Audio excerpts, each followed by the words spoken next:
Today is Friday, November 20th, 2020. Coming up, a Roland Martin Unfiltered. Folks, Donald Trump loses Georgia again.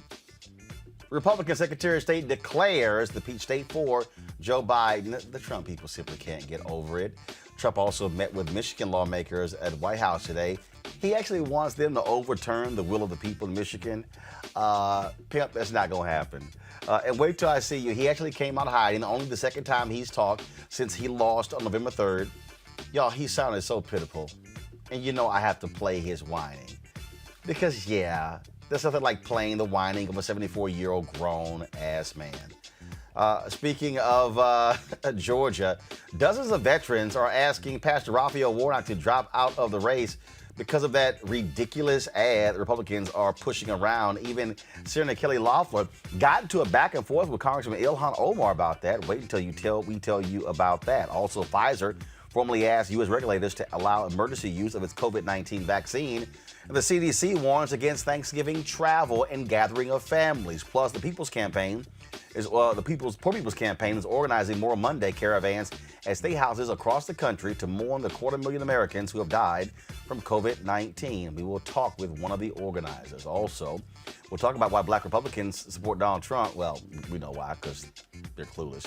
And in our Education Matters segment, Jeffrey Canada will join us to talk about the impact COVID-19 is having on the education of our children, plus updates on the deaths of Quan Bobby Charles in Louisiana and Dion K of Washington, D.C. Plus, we'll show you the crazy-ass white woman who refuses to wear her mask. Yeah, it didn't turn out so well for her. It's time to bring the funk on Roland Martin Unfiltered. Let's go. He's got it. Whatever the miss, he's on it. Whatever it is, he's got the scoop, the fact, the find. And when it breaks, he's right on time and it's rolling. Best believe he's knowing. Putting it down from sports to news to politics. With entertainment just for kicks, he's rolling. It's on go, roll, y'all. It's Roland Martin, yeah. Rolling with Roland now.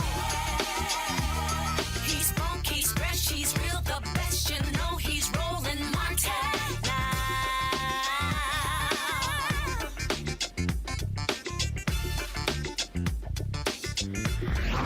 Martin.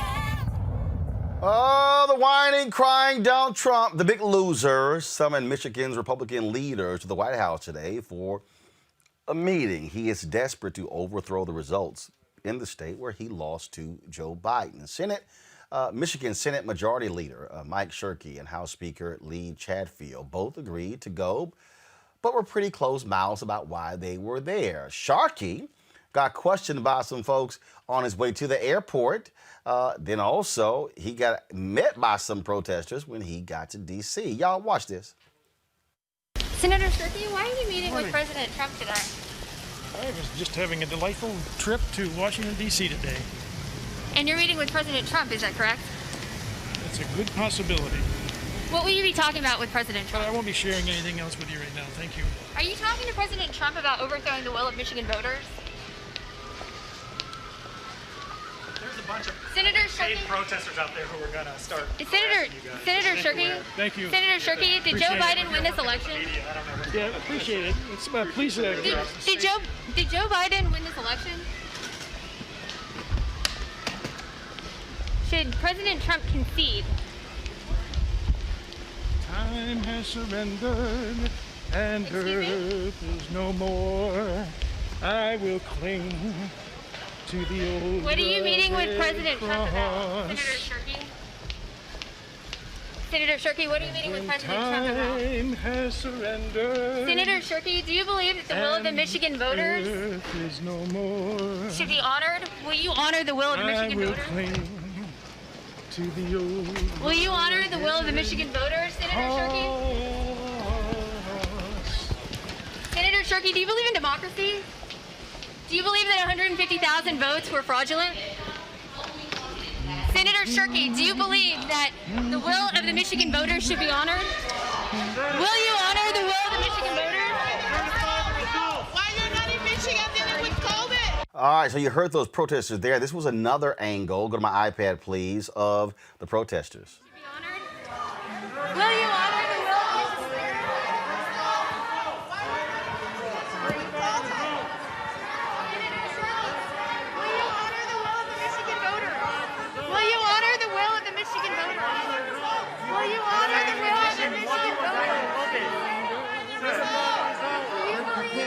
you believe that 150,000 votes were fraudulently cast? Where is the evidence of fraud? Shame on you! Why hasn't it been presented in court? Shame on you! Shame on you! Certify the results! Certify the results! Where is the evidence of Certify fraud? the results! Is there any evidence of fraud? Certify the Is results! there? Certify the results! You should be embarrassed with yourself. Respect the Michigan voters! Respect the Michigan voters! Where is the evidence of fraud? Where is the evidence of fraud? Now, the song he was singing was one of someone being persecuted. Yeah, dude, right. So, Donald Trump decided to come out of hiding from his bunker and to have a briefing to talk about coronavirus and, of course, the vaccine. But y'all know the grown-ass baby couldn't help himself. Listen to the whining and the lying that took place today. American people have been abused by Big Pharma and their army of lawyers, lobbyists, and bought and paid for politicians. But I've been loyal to the special interests. I've been loyal to our patients and our people that need drugs, prescription drugs, and devoted myself to completely fighting for the American people. You see that? And this is not an easy thing to do. Big Pharma ran millions of dollars of negative advertisements against me during the campaign, which I won, by the way, but, you know, we'll find that out. Almost 74 million votes. We had Big Pharma against us. We had the media against us. We had big tech against us.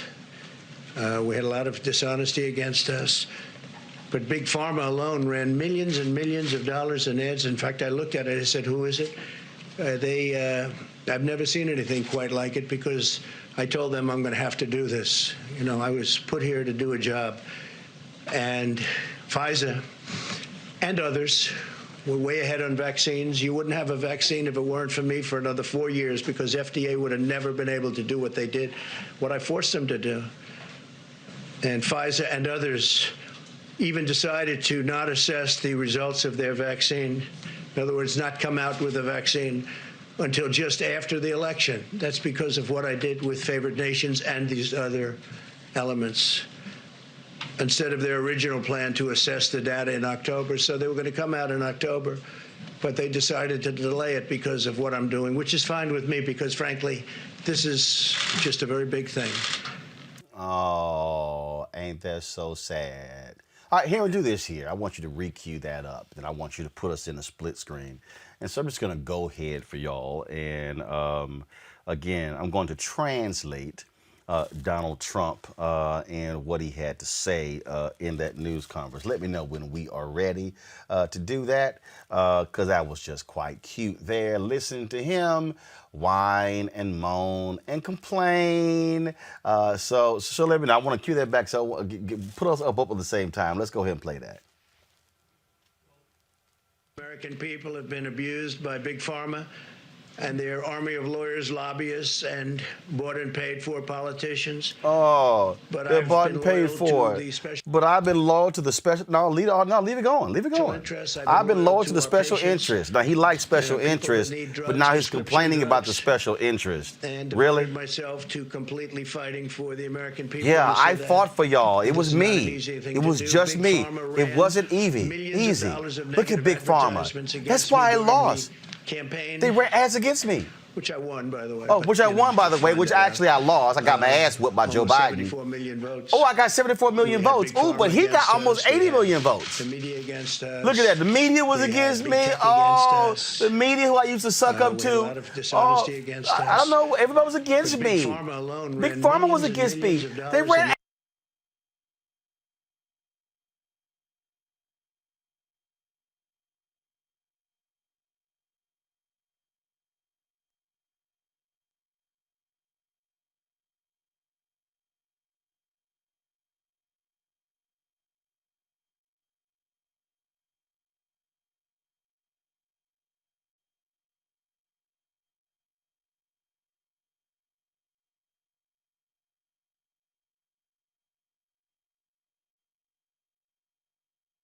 Me. No vaccine without me. No vaccine without me. Turn it up. Of their vaccine.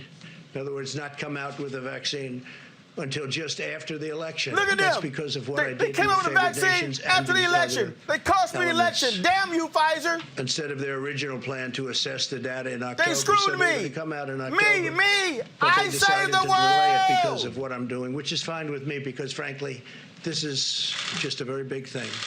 Look at that. This is just a big thing. This me. Everybody screwed me. They screwed me. How dare they? I saved the world. What's wrong with y'all? What's wrong? I saved the world. And y'all throwing me out? Damn all of you. Idiot. Quadricos Driscoll, adjunct professor, George Washington University, Dr. Niambe Carter, Department of Political Science, Howard University, Michael Imhotep hosts the African History Network show.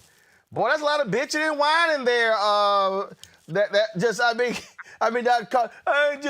did it. They come out with the vaccine before the election. I would have won, but everybody was against me. Big Pharma, the media, everybody was against me. But I got 74 million votes. I won. New math, which means that the person who got fewer votes wins. Well, I mean, that is possible in our electoral system, but it just also happens that the person who had 5 million more votes than him and more electoral votes beat him. But this is par for the course for Donald Trump. When he doesn't like something, he just changed the facts to suit the narrative that he had. Of course, it's a plot to get to against him. It's not the 200,000 plus Americans he killed through his inaction on the coronavirus. It's not the fact that this president has ruined our reputation internationally. It's not the fact that there are still 600 plus children who cannot find their parents that he held in detention and separated from their parents. It has nothing to do with any of that. It's everybody else's fault but his own. And that's always Donald Trump's big Achilles heel. He hates to lose. He hates to lose, Quadrico, but he stays there and lies because I won the election. No, you didn't. Georgia certified for Biden. Michigan, they're going to certify on Monday. Pennsylvania's going to certify. Arizona's going to certify. Nevada's going to certify. Dude, you lost. Right. So this is not only his par for the course. This is his MO. It's a continuation of the theme that we have seen since administration, since his presidency, right? Consistently blame the oppressed, consistently blame black people. Black people are incompetent. Black people we don't trust. And so this is just a continuation of who Donald Trump is. Okay, turn it to the left some more. I don't think it will go away. And it also appeals to his base, right? They don't care about facts. They don't care about statistics. They only care about what he says. And it starts, of course, with this dictatorship-like behavior that will continue to go on once he's forced to leave the White House. Not only that, Michael, if you want to see one of the biggest suck-ups of all time, right, it really has to be Geraldo Rivera. Mm-hmm. I mean, I'm just trying to understand how much all of this is costing him. Because, first of all, this is what this fool, and what's interesting is that he put a video up 3 days ago actually saying this, and people ignored it. So then he decides to go on Fox News today and actually says this. And you want to talk about just stuck on stupid. I mean, dude, seriously. I mean, was Vaseline used? I mean, my goodness. I mean, listen to this. I had an idea, when with the world so divided and everybody, telling him he's got to give up and time to leave and time to transition and all the rest of it, why not name the vaccine the Trump You know, make it like, have you gotten your Trump yet? No, it would be a nice gesture to him. And years from now, it would become just a kind of a generic name. Have you got your Trump yet? Oh, yeah, I got my Trump. I'm fine. You know, I wish we could honor him in that way, because he is definitely the prime architect of this Operation Warp Speed. And but for him, we'd still be waiting, you know, into the grim winter for these amazing, miraculous medical breakthroughs. So let's talk about what I had an idea, Michael, you know, just when really the world's so divided. First, no. How about we name the virus after Trump? Right. Exactly. I mean, 250,000 dead. We're gonna name that one after you. We call it the Trump virus. Well, not only that, 250,000 dead. Yesterday, November 19th, you had at least 182,000 new cases of coronavirus. As of this morning, MSNBC reported that for Thursday was 193,000. That set a record. We're almost at 200,000 new cases in a day. Hospitals in rural areas are being overran. So they should call it the Trump virus. Since Trump likes to call it the China virus, call it the Trump virus, because you mishandled it. And just as Herbert Hoover mishandled the Great Depression, he lost the 1932 presidential election. Okay, because he mishandled the Great Depression, you mishandled the coronavirus, which tanked the economy, and it cost you the 2020 presidential election. But, you know, Donald Trump talked about no vaccine. Now, I think he's trying to quote Ice Cube, no Vaseline, and got it confused and said no vaccine, number one. Okay. Number two, I want him to still provide the evidence that he won the election. He keeps saying he won the election. There's none. But well, there is none. There's none. And then it wasn't a clown show that Rudy Giuliani did yesterday. That was an insane posse. Well, first of all, if you call it a clown show, it's a gross insult to clowns. It's a gross insult to clowns. That was an insane posse clown show. Okay, he looked like he was auditioning for a Soul Glow commercial with Jerry Curl juice dripping down the side of his face. But the conspiracy theories that Rudy Giuliani is pushing, when they go to court and they file in court, they're not pushing those conspiracy theories in court. The attorneys for Trump are being asked point blank, are you saying, and Rudy Giuliani was just in court for the first time in 28 days, federal court for the first time in 28 years, a couple of days ago, did horribly. And Rudy Giuliani was asked point blank by the judge, are you alleging this was a fraud case? And he had to admit, no, it's not. So they're grandstanding and lying to people, and lying to these idiots that voted for them. And again, and how they're lying is a perfect example. Idiot attorney Sidney Powell, who I don't understand. I don't understand how anybody can call her a legal scholar. I mean, that's really an insult to scholars. Exactly. This is her talking to the Harvard-educated, but clearly in need of a lobotomy, Lou Dobbs. If y'all want to hear crazy, trust me, this ain't even puff, pass. This is, we've been snorting some serious stuff before we went on the air. Listen to this. Joining us now by phone is Sidney Powell. She's a member, obviously, of the president's legal team, also General Michael Flynn's defense attorney, a great American, one of the country's leading appellate attorneys. Sidney, first of all, thanks. I know you are going every which direction right now, busy as you could possibly be. Let's start out right now with the president's path to victory here as you and the legal team see it. If you could give us just that canvas very quickly. Well, yes, Lou. The entire election, frankly, in all the swing states should be overturned, and the legislatures should make sure that the electors are selected for Trump, and it's going to have to follow the constitutional provisions that it be decided according to the amendment. It's just let's turn it to Smartmatic and Dominion. Are they or are they not linked? I'm sorry. Niambi, did that idiot just say we should invalidate all of the swing state votes, and we should declare all of those electors for Trump. Is that what I heard? She said the quiet part out loud, right? This is exactly what they're hoping to happen. And they're going after places with heavy Black, heavy Latino populations like Detroit and other parts of the country because they know that's the only way they can win if they cheat. And No. This goes first. She didn't say Michigan, Pennsylvania, Georgia. She said all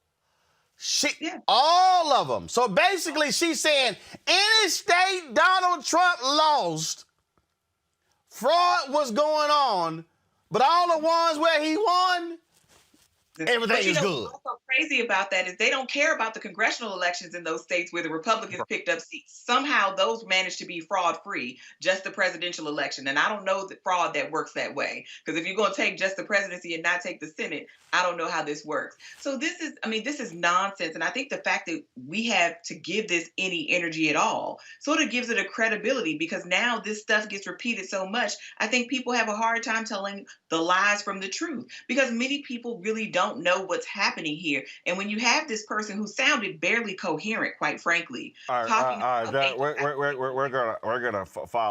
follow the amendment the amendment in the Constitution.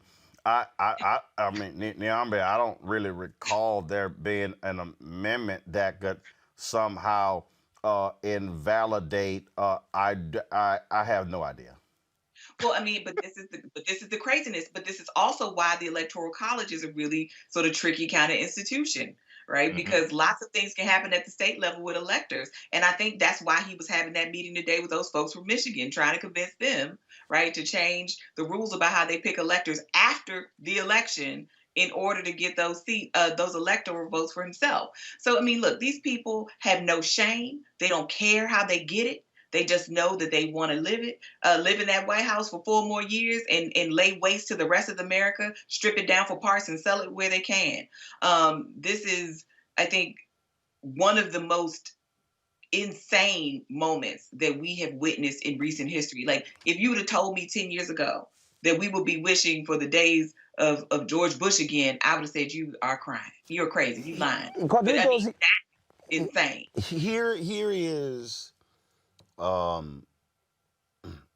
really what's dangerous about this, and this is what I need people to understand. I see Yank Uger and all of the progressives. Joe, fight back!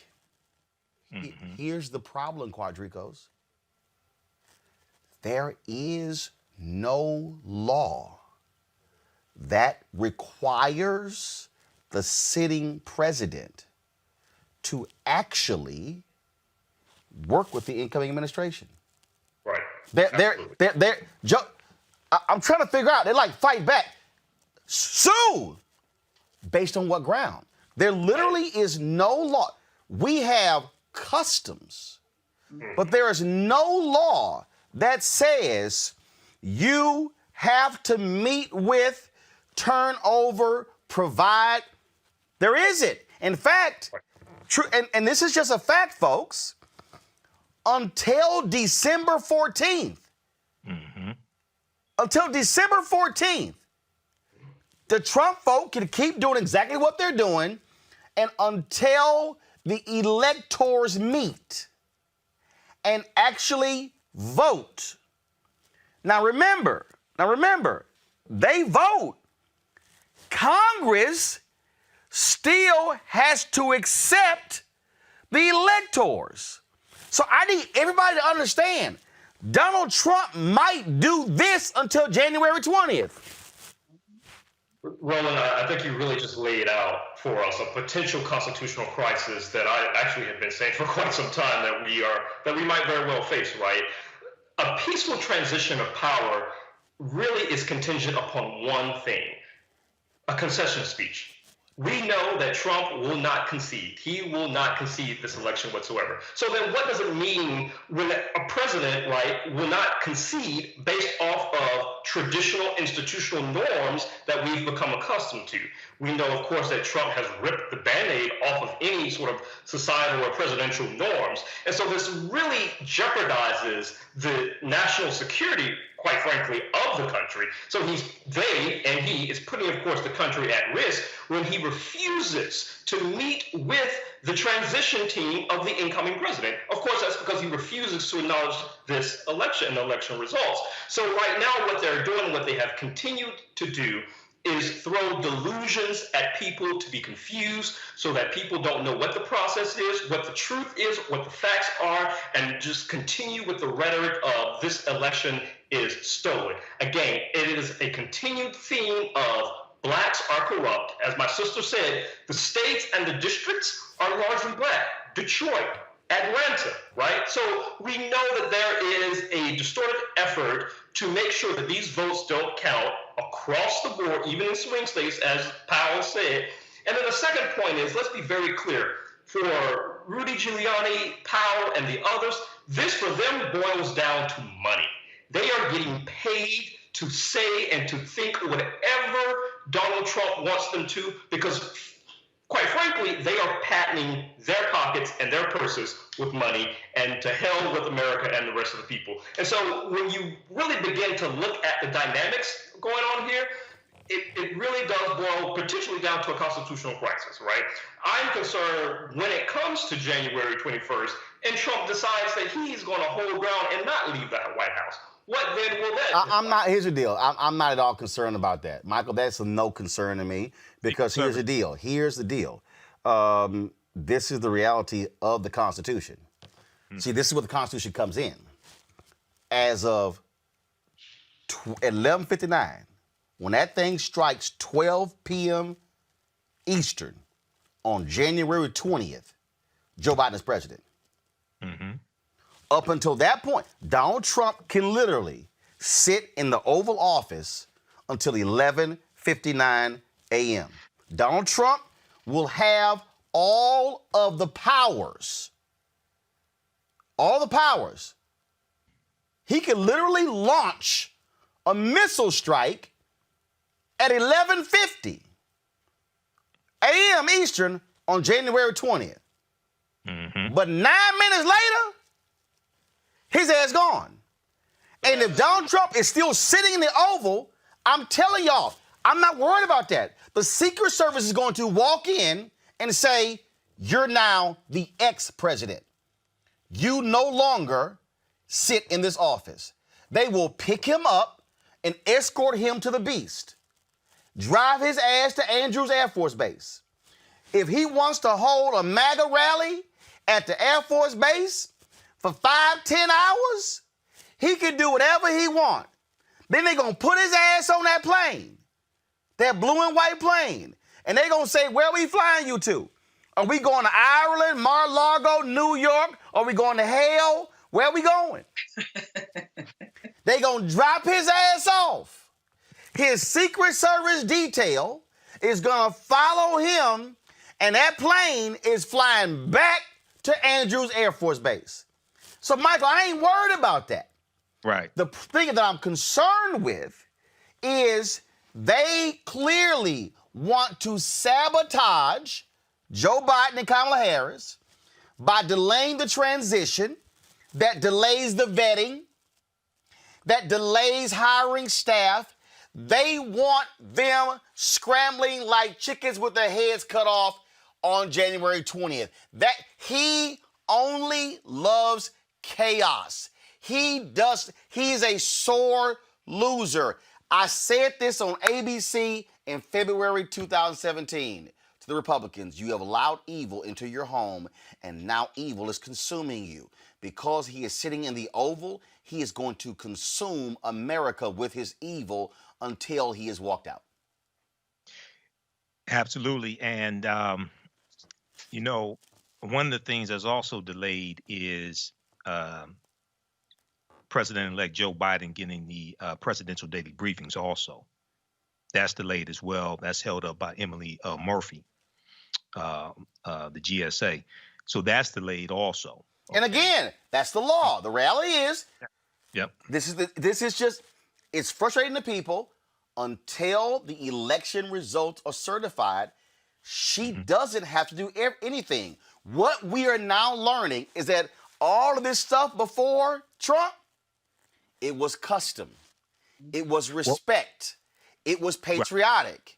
These fake patriots don't care. Right. Well, it was based upon, my understanding was based upon the apparent winner, who was the apparent winner of the presidential election. Yeah. First of all, that is, they respected the votes and the outcomes and things along those lines. That's what I'm saying. Those were the customs. Right. This is somebody who does not care about customs, protocol, does not care about norms. No, this is a person who puts a stick of dynamite under anything he touches. Right. Well, it's only about him. And see, the other thing that this is, well, really slowing down is the transitioning of taking over the fight for coronavirus. Okay. And Donald Trump is doing more to fight a lawful election and the result of a lawful election than he is fighting coronavirus. So this is delaying because, as you said, there's funding that's supposed to go to the Biden team to help fund for staff and the transition and all that's being held up. So Biden is trying to raise money to cover those costs also. But again, Michael, I think what this is exposing, and frankly, we've never thought we needed this. Right. What it is exposing is that you're going to have to actually pass a law that literally mandates these things because of this dumbass. But not only that, not just pass a law, because a law exists right now, but it's not a law that has criminal charges behind it. Okay, so you have to have criminal charges behind it where you can be prosecuted, you can be put in jail, et cetera. You have to have a harder, a more substantial law behind what exists right now. But yeah, once again, and this is, a lot of these people claim to be patriots that voted for Donald Trump. Many of them have never read the U.S. Constitution, don't understand how the Electoral College works, don't understand any of this. Some of them call into my radio show. I'm serious. Some of them just stuck on stupid, dumb as hell. And you can listen to them and tell. And I asked the question last night on my show. What do you think had happened if President Barack Obama did this in 2012 when he was running against Mitt Romney, and somehow the race was close, or somehow President Obama didn't want to see the Mitt Romney beat him? What do you think had happened if President Obama reached out to the leaders of the state legislature in swing states or something like that, invited them to the White House and was trying to pressure them to overturn the will of the people? What do you think had happened? But see, let me go back to the point about the Presidential Transition Act. Okay, passed in '63. Here's the thing, Dr. Carter, the quote is this here. Congress said any disruption occasioned by the transfer of the executive power could produce results detrimental to the safety and well-being of the United States and its people. Now, when you read that, it lays out 6 months before the election, the president must establish a White House Transition Coordinating Council. Okay? Chaired by a senior executive. This is where the GSA comes in. The act requires a standing agency transition directors council, co-chaired by the GSA's Federal Transition Coordinator and the Office of Management and Budget's Deputy Director for Management. It lays all those things out. But here's the problem. It says in here the president-elect and the vice president-elect. The problem is it doesn't say when you have to work with them. Exactly. See, that's why where we are right now, that's where we are. Trump like, man, until the electors meet, I ain't got to do all this. The council's up. I don't have to lift a finger until then. And that's the loophole in the law, because we've gotten used to people with respect and decency in the Oval Office. But these MAGA fools decided to vote for somebody who has no decency, who is trash.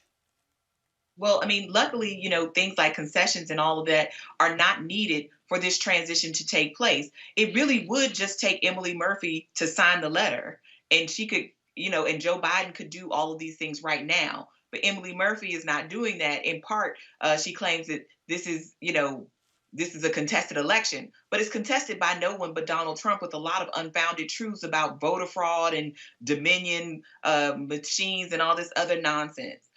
So I think what it is here is you have a functionary who views herself as an employee of a president and not an employee of the people. And this is going to affect distribution of the vaccine. This is going to affect national security. I mean, all of these things are going to be really damaged in this transition. I mean, we saw what happened in 2000 in that transition with the Bush White House, and people really think that moment of that contested election may have had something to do with some of the holes in our national security and some of the briefings that were not tended to. And every day that this goes on, our country is endangered both domestically and internationally. And I think, this is where you need something there just in case. It's better to have it and not need it than to need it and not have it. And this is one of those cases. Well, and to that point, that literally was one of the things the 911 Commission said. And yeah, that delay impacted the actual national security apparatus, which why it was passed. But what this fool is doing is unbelievable. Now, here's the deal. While this is happening, while this is going on, Mitch McConnell and the Senate, they didn't give a damn about doing anything for the people impacted by COVID-19. Their focus was simply on confirming more federal judges. Right. 225. They pushed through 5 in the last week. Now, when you start looking at these judges, right wing, largely white men, between the ages of 35 and 45, because they want to control the federal bench for the next 30 to 50 years. These are very conservative judges. A number of them have been rated grossly unqualified by the American Bar Association. They have been chosen by the Federalist Society, the right-wing legal group who, again, wants to control the federal bench. Well, you got some black folks in it. So F. Lee Francis decided to email me on LinkedIn because he felt that, no, Trump is getting a bad rap when it comes to these judges. They are about the law. So he joins us right now. First of all, F. Lee Francis, are you embarrassed by the behavior of Donald Trump as it stands right now when it comes to how he is acting regarding the transition with Joe Biden actually beating him and how he is denying the incoming administration information? Well, first, Roland, thank you for having me. But here's the deal. I think it's clear that we have a president, and I think it's clear that there should be a smooth transition of power. What I don't think is appropriate for our country is that the media, and to a certain extent the President Trump, play up this fraud. He's well within his rights. I'm sorry, you said the media. Which media? Well, there's no secret that the general media has been very much opposed to Trump since the very beginning. No, hold up. I quoted you. You said the media playing up this fraud. Which media? Well, by virtue of discussing it. It's clear that the voters have decided. So the more the media engages in this discussion, the more they are giving it credibility. So hold on, I'm sorry, hold up. So who held a 1-hour news conference yesterday, and of the 6 broadcast and cable networks, which one of them broadcast the whole hour? Which one?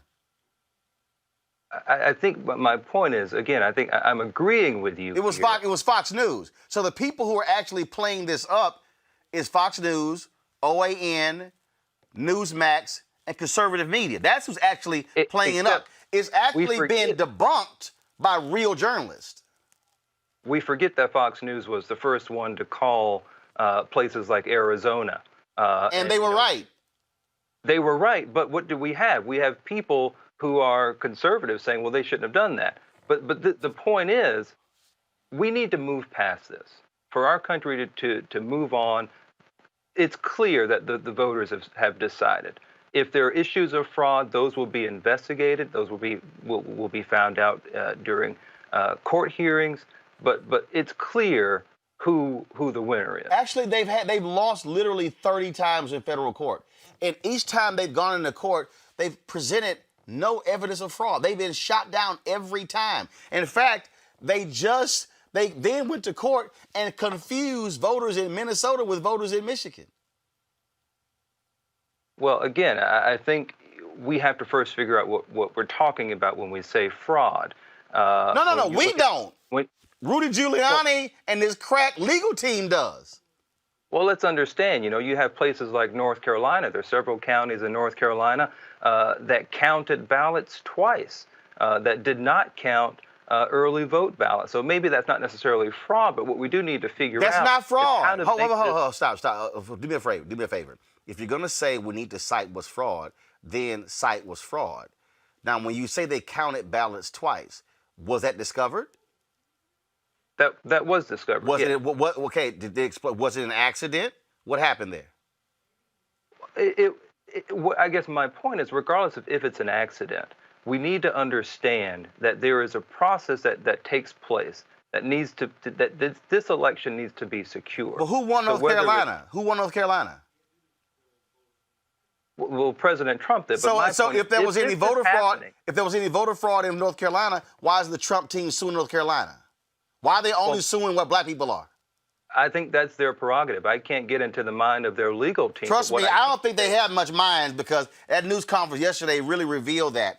But the real deal, though, is this here, and I got to ask you this here. Do you consider yourself a conservative or a Republican? I consider myself to be a conservative. I don't know that there's that it's helpful to make a distinction between the two. No, actually it is, because you could be a conservative Democrat and a conservative Republican. So are you a Republican or a Democrat?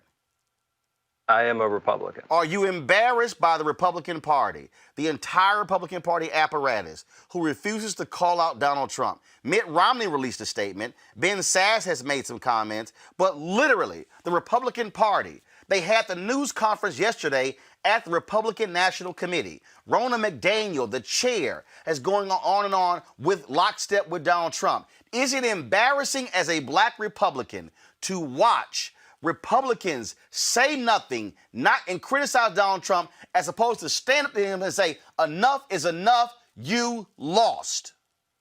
I think your own point was a little contradicted by what you said, where you start off by saying all Republicans. But I didn't say all Republicans. Romney, I didn't say all Republicans. I said most Republicans. I was very clear. Most Republicans. I specifically cited two. So out of 52, in the Senate, only two have come out aggressively saying, Trump, you're wrong. What's up with the other 50? I think you're wrong about that. If we look at what happened, listen to Susan Collins, Marco Rubio. There have been people to come out about that. So again, maybe it's not 48 or 52, but there are people, and I think it's disingenuous to assert that there are not Republicans coming out. First of all, I didn't say there are no Republicans. I'm asking you, for the most part, not to the tune of about 90-95%. Republicans not saying jack. They literally are letting this man drive this nation over a cliff because they're scared to get a tweet against them. Listen, I think what the point of this is no, I'm not embarrassed as a black Republican. I'm not embarrassed as a conservative, because again, I think there are reasonable people like Ben Sasse who understand that his loyalty is to the people. And I think that the majority of the Republican Party understand that as well. And I think the voters understand that. Otherwise, we would not have picked up seats in the House as we did, or kept the seats that we were expected to lose in the Senate. Are you embarrassed as a black Republican to see Donald Trump and his lawyers specifically targeting black people? They are only challenging results in 2 counties in Wisconsin. That is Milwaukee and Dane, where 75% of all black people live. You had the Republican on the Board of Canvassers in Wayne County who literally said, let's certify the Wayne County results if we throw out Detroit. Rudy Giuliani actually said at a news conference, oh, Donald Trump, he won Michigan if we throw out Wayne County. Trump yelled and hollered and screamed, fraud, fraud, fraud in Philadelphia. They screamed, fraud, fraud, fraud in Atlanta. They are specifically talking about black people. Does that offend you that your party, the Republican Party, has such disdain for black voters that they are specifically targeting them? Yeah, so I think this is a narrative, again, that's not necessarily helpful. No. It's a question. It's a question. Because when we look at this, it's not the Republican Party. There may be members of the Republican Party, but we don't have majority of the Republicans in this country saying, one, specifically, black voters need to not have their votes counted. Let me ask you That's very not what's specific. Okay, happening. let me be very specific. The Trump campaign has filed for a partial recount of only 2 counties, Milwaukee and Dane County. What do those counties have in common with Detroit? Well, other than the fact that they're heavily Democratic, they are some of the largest counties in Wisconsin. Hold on, stop. Did you leave out the black part? I mean, Milwaukee and Dane, 75% black. Detroit, 83% black. Did you leave out the black part? Again, I don't understand the point of this. Okay, how about this here? Okay, so here's a perfect example. Show me a majority white Democratic county that the Republicans are trying to do a recount. Can you name one? Well, from my understanding, they're doing recounts in several places. They're investigating issues in Arizona. They're investigating what's happening in Georgia. No. Lawsuit dropped in Arizona. Well, again, that doesn't mean there are many reasons why lawsuits get dropped. Let's be clear. No, but there's that. there's no pending lawsuit in Arizona. Again, I think the point is we're not talking about targeting black people. Again, just because there is a majority, name me one Republican. If that's Trump, please give me a comment where President Trump or Rudy Giuliani has specifically said, I don't want black people's vote to be counted. Okay, when they say, when the Republican on the board of canvassers in Wayne County says, let's certify all votes in Wayne County except Detroit, which happens to be 83% black, are you saying that they're only saying that because they're Democrat votes or because it's black voters? Again, I go with what people explicitly say. I mean, I think you can read into it one thing. No. I can read into it. In fact, control room, please cue up Ned from Michigan.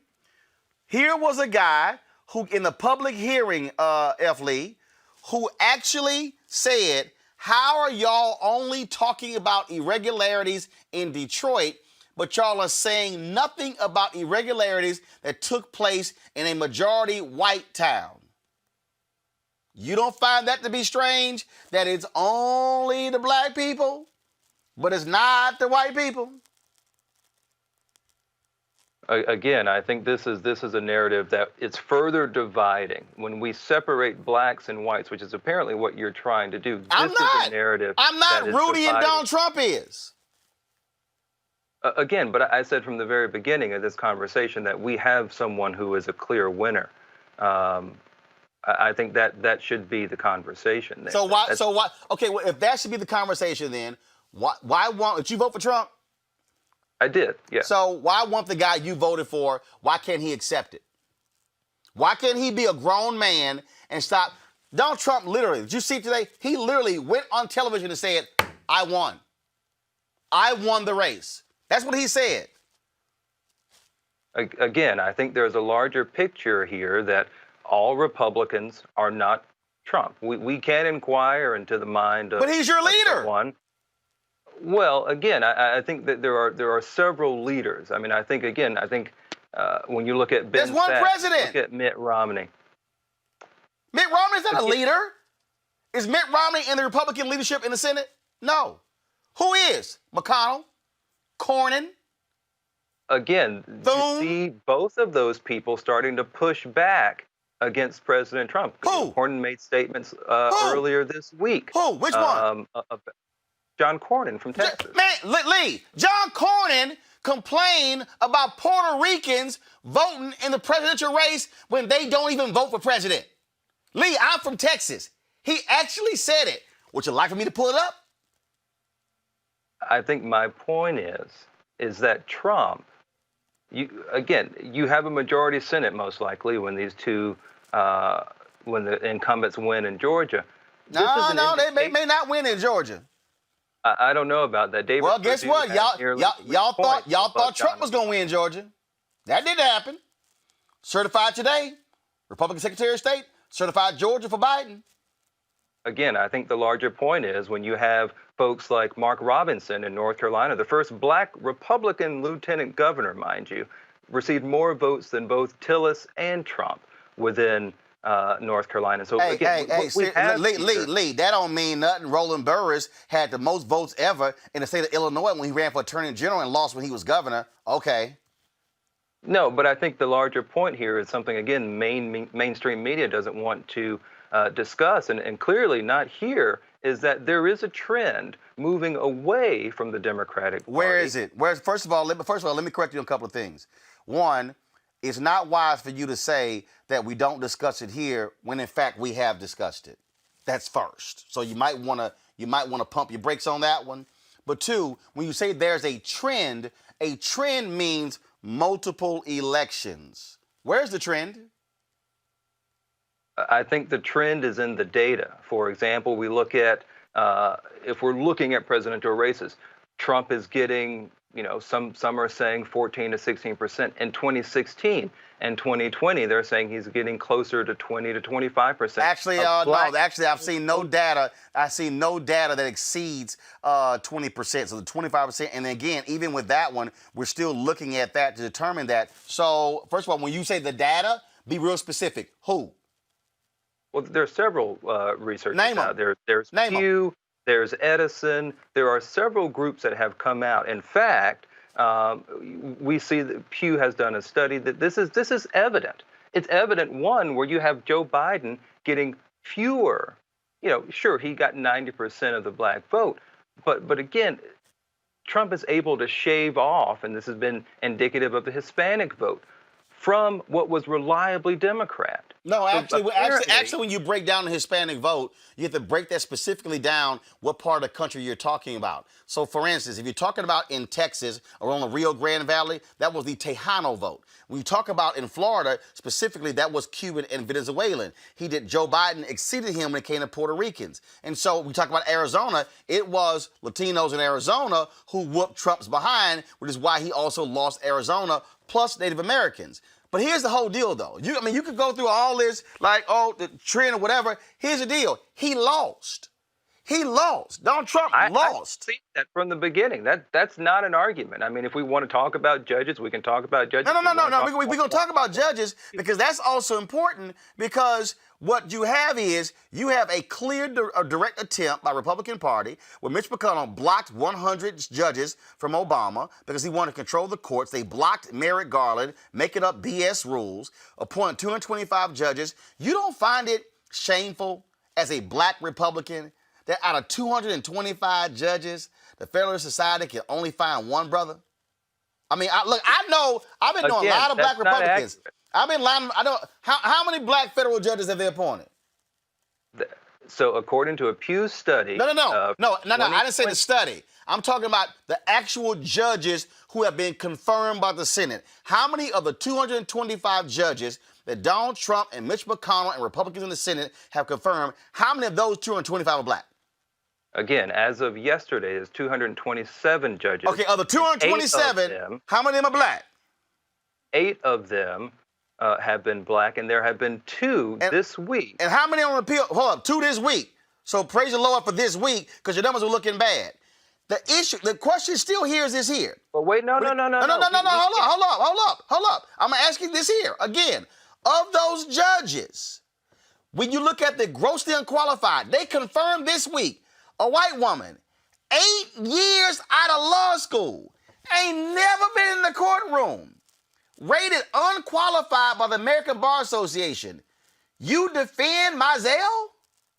Again, I think this is where you're distorting the facts, because to say that gross number of his appointees have been unqualified, that's just wrong. Here's the deal. I'm asking you again.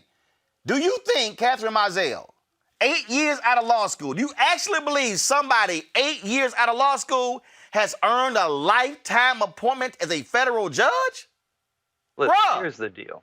Here's the deal. I heard you talk about the ABA before. The ABA has had a history, there have been peer-reviewed studies about this, of them having bias towards Republican nominees. That has been documented. How many judges did the ABA rank qualified that Trump appointed? How many judges have they identified as Of the non-qualified? 227 judges that Trump and McConnell appointed, how many of them did the ABA rank as qualified? Well, 8 of them have been deemed non-qualified. No, that's not what I asked you. So, I asked you I asked you of the 227, how many of them have been deemed qualified? Of the 227. Well, so over if 8, 100 of them. so let me out. So if 8 have been deemed unqualified, correct, and 227 have been appointed, that means the ABA deemed 219 to be qualified? Again, let's look at the numbers. So are you telling me 219 out of 227 means bias? What I'm showing you is that the ABA first deemed Justin Walker, who's now a judge on the D.C. Circuit, to be unqualified. A year later, he came back to be appointed to the D.C. Circuit and was deemed well qualified. I'm asking you again, if the ABA deemed 219 out of 227 to be qualified, that's 96.4%. You tripping on 3.6? No, this has gone back well before Trump made any of his appointments. The documentation, this particular study that I'm referring to by Susan Smeller, was done in 2012. So, there's a long history of anti-Republican bias within the ABA. Now, the next point is the majority of the Senate have confirmed the overwhelming majority of Trump's judges. So these aren't 50 to 49 nominees. These are 75. These are 65. These are 90 to 0 in many instances. So it's not that there are people that are against them. Again, these appointees that you labeled as conservative or radical in some cases have gotten bipartisan support. So I'm not sure what the issue is there. Well, the issue is this here. The issue is you have Mitch McConnell, who blocked a Democratic president, the first black president in U.S. history, 100 different judges by design. And he said on Sean Hannity's show, they specifically are looking for young judges, 35 to 45, and he has said it, they want to control the federal courts long after he is gone. Question Dr. Neon B. Carter for F. Lee Francis. Well, I mean, I think you hit many of these things, but I think the larger question is if these parties are to do anything, they're to promote someone's vision of what they think the country should look like. And a majority of Americans have spoken and said this is not the version of the country they would like. Yet you still have your co-partisans suggesting that version that Americans support is illegitimate. So how then do you make a claim that the Republican Party is a party that actually cares about democracy when it looks like, at least at this moment, that many, not all, of the Republicans are stalwart against democratic process? So I guess I wouldn't say that at all about the Republican Party. In fact, I'd say that they're, of the two parties, the two main parties, are more likely to uphold the Constitution. For example, appointing judges who will apply the law as written, as it was publicly understood, as opposed to judges who would just rather make legislation from the bench. Let me ask you a question. Hold on right there. Hold up. I'll let you finish that, but you said to apply the law as written and publicly understood. When? When it was written? That's correct. Well, if that's the case, F. Lee, me and your ass shouldn't sit here be talking. Because when the laws were written, the laws were not written with me or you in mind. The laws were not written for us to actually have a vote. The laws were not written for us to actually be full Americans. The laws were not written The laws were not written for us to even own land. So when you say to judge based upon when it was written, well, hell, we were not factored in any of that when it was written. So obviously the law changes as we grow. Do you deny that? Of course it changes. So how can you say? So how can you then say appoint judges to rule based upon when it was written? Again, I think you're misinterpreting here. Actually, I didn't. I heard you real clear. Except the law changes due to a democratic process, whether that's through amendments or congressional legislation. There's a difference between that, which is democratically accomplished, as opposed to judges who, for example, and I've written a law review article about this, that will read something into, for example, Title VII. That was not what the framers in 1964 expected. Sex was not something that included gender identity or gender orientation or all of those things. It meant male and female. So an example of judicial activism, legislating from the bench, is instead of Congress passing a new law, which is what they have done before, is judges making the law from the bench. This is what happened in the ACA case with Sebelius and Obama. So Republicans are not activist judges, just them liberal judges, right? Well, if you look at judging, I mean, this is again where if we look at the law as written, this is the process. So again, whether that's the Senate appointing judges, approving judges, there's still a constitution. They don't go home because they lost elections in November. They still have work to do. And judges, again, are required to apply the law, not make the law. Quadrico, what's the question? Ethically, look, I'm a former Republican, right? Former being the operative word here. How do you reconcile the fact that there are many, again, not all, but many within your party that, quite frankly, don't and will not acknowledge what you have, that this election, that almost 80 million people actually voted for Joe Biden and that he has won the election?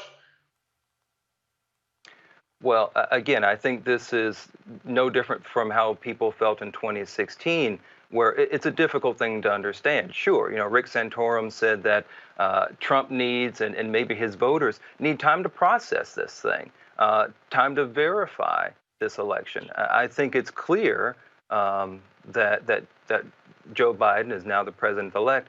I can't speak for those people who refuse to accept that or just refuse in some cases to accept the fact that the people have decided. But you have a strong number of black Republicans who are really pursuing this as a way of opening people up from the democratic policies that have essentially pulled black people back down, as opposed to allowing them opportunities with the Republican Party. If I could have just one more follow-up. Quadrico, go ahead.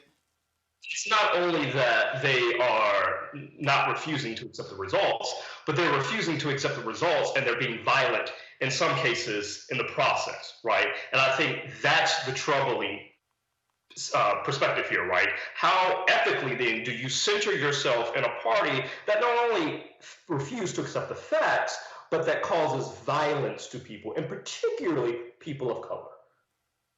Well, again, I would pose that same question to a Democrat who supports things like Black Lives Matter and Antifa, who causes hundreds of millions of dollars in Minnesota. Hold on, stop. Defunding of no, wait. police. What Democrat supports Antifa?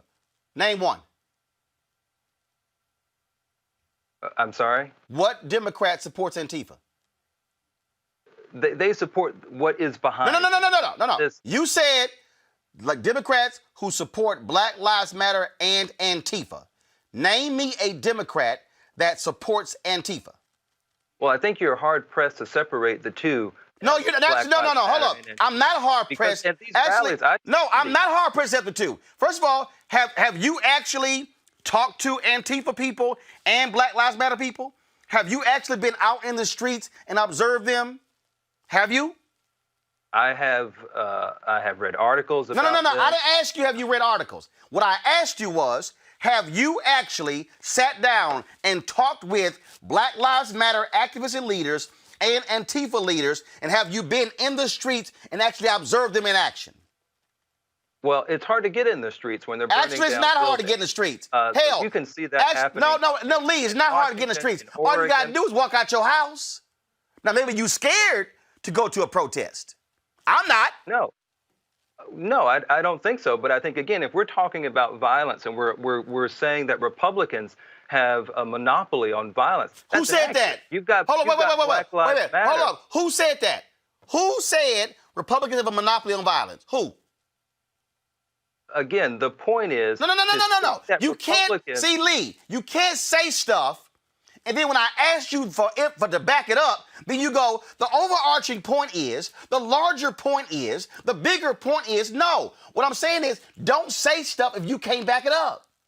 I can. Look at what's happening in Minnesota. Look at what happened. I lived in New York. Look at what happened in New York where they're burning down buildings. You've got Molotov cocktails being thrown. But no one wants to talk about that violence. Actually, we have talked about it. Actually, we have talked about it. So to act as if, so again, when you say no one wants to talk about it, that in itself is a lie. We have literally talked about it on this show, other shows, MSNBC, CNN, Fox. It has been talked about. But you said, you specifically said, Democrats who support Black Lives Matter and Antifa.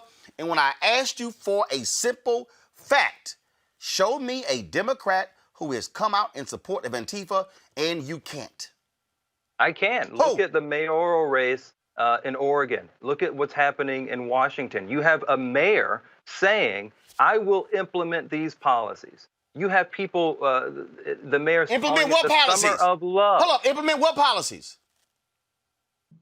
What Antifa is talking about. No. See, hold on, no. See, you say the mayor said, I will implement these policies. What policies? Then your answer is, well, what Antifa is talking about. Defunding the police. Do you know what that means? Do you even know what that means? So I just wrote a paper that will be published. What is it? On this. What is it? Well, it's self-explanatory. They want to take money away from the police. You have a group. No. Hold on. And do what with it? Okay, so there are two things here. You've got a group who's saying defund the police, and you've got another group who's saying abolish the police. Those are the narratives that are perpetrating. See, again, this is what happens when you shift. I specifically asked you. You said that the mayor in Oregon embraces and supports Antifa. You got no facts. Then you said then you said, I'll do your policies. I asked you what policies. Then you can't name them. See, man, look. The little dance doesn't work. Hold up. Defunding the police. Michael Imhotep, what's your question before I go to my next guest? Michael, what's your question for Lee? All right. First of all, F. Lee Francis, thanks for coming on the show today and answering these questions, doing it extensively. You're one of the few Black Republicans that will do it this long and who has opposing views, because Candace Owens has been running for at least a year. Oh, hell, she's been running for me for 3 years, but go ahead. For 3 years. We know she's scared of this heat. Oh, absolutely. This is an example why this conversation right here. So, one, thanks for admitting that Joe Biden actually won the election, because a lot of Black Republicans are not admitting that. One. Two, when are Black Republicans like yourself and some of the other ones, the leading ones that have been trying to convince us to vote for Donald Trump, when you're going to hold a press conference to denounce what Donald Trump is doing? Donald Trump just held a press conference today and lied and said he actually won the election. That's a blatant lie. People who can count know that's a blatant lie. So when y'all going to hold a press conference to denounce what he's doing and encourage Emily Murphy to sign off on President-elect Joe Biden so that the proper transition funding can go to the Biden transition team? Listen, I have no problem with Republicans in general, and specifically Black Republicans, calling and saying we have a winner. I have no problem with no, that's not what he asked. What he asked is, when are y'all Black Republicans as a collective going to actually publicly call for that? Will y'all do it? Because have you communicated with other Black Republicans saying we need to stand up as Black Republicans and publicly called for Trump to stand down, to stop attacking black voters, and for him to concede the election. Will y'all do it? That's what Michael asked you. Will y'all do that? And stop disenfranchising, trying to disenfranchise the votes of African Americans. So he asked you a question. Will y'all do that? Again, I think, first of all, the disenfranchising, that's a separate piece here, and I don't see that really happening. But as far as getting the president as a black Republican and getting other black Republicans to come out and say that Joe Biden is the president-elect, is the declared winner, absolutely. I have no problem doing that. So when y'all going to do it? When y'all going to do it? I have a problem. I asked when. When y'all going to do that? None of them have done that yet. When are y'all going to do that? There have been, I have spoken with people. I have called people to say, listen, we need to stop this. There is a winner here. Whether we like it or not, the reality is the people spoke. The people have and deserve to be heard. So that's good. That's good, F. Lee Francis. You had the conversation. My question to you is, when are you and the other black conservatives, especially the ones who were telling us that we should vote for Donald Trump, like Jack Brewer, doing commercials? Got it. When are you and these other black conservatives going to hold a press conference that's broadcasted to call on Trump and the people around him to stop this nonsense? Again, I think the president has his own prerogative. He has his own agenda. Gotcha. But what I can say, and I will say to your audience now, we have a clear winner. Joe Biden is the president-elect. We don't have to like it, but it is what it is. Okay. All right, F. Lee Francis. Well, we appreciate it. Look forward to having you back for another conversation. Thanks a lot. Thank you. Got to go to break. We come back. We're going to talk Poor People's Campaign and their focus on coronavirus. That's next on Roland Martin Unfiltered. And because of us, we have strengthened the democracy. We're the real patriots. We have stood with our country. We've fought for our country. We've had people who have gone to war, who returned home with no housing, no jobs, but lynched in uniforms? Absolutely. But they stayed and they fought and they protested. And the civil rights movement taught us how to protest, how to stick with it, and whether it's the civil rights movement or organized labor who protest today, often they are rallying, they're marching, and they're fighting, and they're up against some of the biggest corporations in America about, decent pay and decent benefits. It is because of protests that we have been able to make America better. We're the patriots who say we believe in this country, and we believe that it can be about justice and equality for everybody.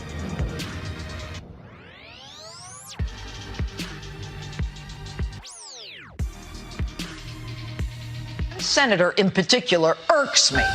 A Senator Kelly Loeffler, not elected, but appointed just a couple months ago. Records show Loeffler and her husband, whose company owns the U.S. Stock Exchange, sold stock valued between $1.3 and $3.1 million. Kelly Loeffler bought and sold stock shortly after a classified briefing on the virus. They knew the market was going to tank, and they sold based on that inside information. Some of the holdings she shed were in energy, automotive, retail, and airlines. Look, Marie, it's not just what she sold, but it's actually what she bought. They bought things like Amazon, Citrix Systems, company that obviously was going to do well during a shutdown, while still reassuring citizens that the U.S. was prepared. We have Americans across the country who have seen their 401ks plummet. Were you trading on inside information about what was coming? Folks, this woman is knee-deep in the swamp, and she just got there.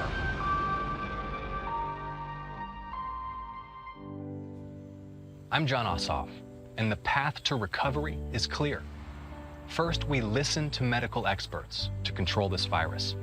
Then we shore up our economy with stronger support for small businesses and tax relief for working families.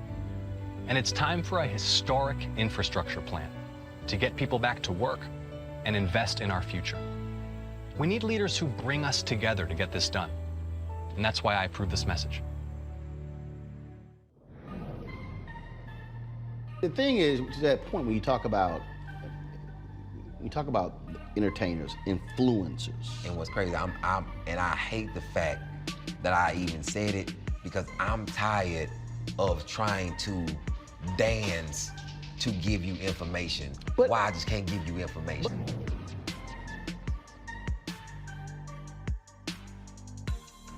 All right, folks, the Poor People's Campaign will organize Moral Monday caravans at state houses across the country beginning this Monday to mourn the more than 250,000 Americans who have died from COVID-19. They will demand a smooth and open transition of power and draw attention to the moral policies needed immediately and in the first few days of the administration. Joining me now is LaMonique Hamilton? LaMonique. Okay, LaMonique Hamilton, Deputy Director of Communications for Repairs of the Breach. So LaMonique, so what is this going to entail? First of all, how many state houses? What's the plan? So we will be in 24 states. We will be going to 24 state capitals across the country, from California to the Carolinas. And we are making it very known that we are paying tribute to the more than 250,000. I think at last count, we are a little more than 254,000 folks who have died from COVID unnecessarily. And also that we are fighting like hell to make sure that the Trump administration is taking their time to actually do something before it leaves office to take care of these folks and also to ensure a smooth and peaceful transition. And on that particular point, they're already projecting by the spring we'll be at 500,000 deaths. Unfortunately so, if we don't do anything about it, if we continue to do exactly what we've been doing, which is a whole bunch of nothing. But these obviously these caravans is not just about COVID as well. It's also an organizing tool for the Poor People's Campaign. Absolutely. Absolutely. It is. It is to make sure that people know that we are calling on the Trump administration to still provide relief for people. If you can use your resources in this needless manner to put out these baseless lawsuits, you can use your time, your energy, and your resources to make sure that people have food, that they have shelter, and that they have adequate health care. One of the things that also jumps out at us when it comes to where we stand is this administration and again, Trump wants all this credit for the vaccine, but I've talked to numerous doctors who say we still aren't even testing efficiently in this country. Exactly, we aren't, and this vaccine, yes, it has moved at a very fast speed, and we can all acknowledge that, but it has not gotten into anyone's arms yet. So I don't understand how someone can take credit for a vaccine that has not gone into anyone's arm. One of the things, I'll ask the last question here, and that is, you see what the Trump campaign is doing when it comes to this transition. How are y'all prepared to continue the pressure? So is this going to be every Monday between now and the inauguration, or just this Monday? For right now, it is just this Monday for the caravans, but we are continuing to work. We are continuing to work with our folks down in Georgia on these January 5th runoff campaigns. We are continuing to work behind the scenes in every way possible. We are also asking people to take time to mourn the dead. There's a lot of power in just taking a little time to mourn the dead, to pay tribute to people who have laid down their lives. And so that is what this is. It is really taking what Mother Jones said to heart, to mourn the dead and then to fight like hell for the living, because they deserve it. Because on top of the 254,000 people who have succumbed to COVID, there have been 8 million more people who have fallen into poverty since the beginning of the pandemic. And I know Reverend Barber is up here all the time, and he says even before the pandemic, we had 140 million people who were poor and low income. All right, LaMonique, we certainly appreciate it. Thanks a lot. Y'all keep the pressure up, and we'll certainly keep covering this. Thank you. Thank you so much. All right, thank you very much, folks. As she said, there are 11.8 million cases of COVID-19 in the United States. More than 250,000 people, as we said, have died as a result. Texas and California both have over 1 million COVID cases. Florida, Illinois, and New York are also among the states with the highest infection rate. Again, today, the drug company Pfizer formally asked the United States regulators to allow emergency use of its COVID-19 vaccine. Their ongoing study says that the vaccine appears to be 95% effective at preventing mild to severe cases. While that's encouraging, the CDC is still recommending that we avoid travel for Thanksgiving and joining together in large groups. But here's the deal for y'all. Folks still tested positive. Florida Senator Rick Scott announced that he tested positive for coronavirus. Guess what? Andrew Giuliani, the son of, Rudy Giuliani, he's tested positive. And in the last hour or so, Donald Trump Jr. is tested positive. Lord, I'm telling you, Niambi, the White House is the biggest damn super spreader in the country.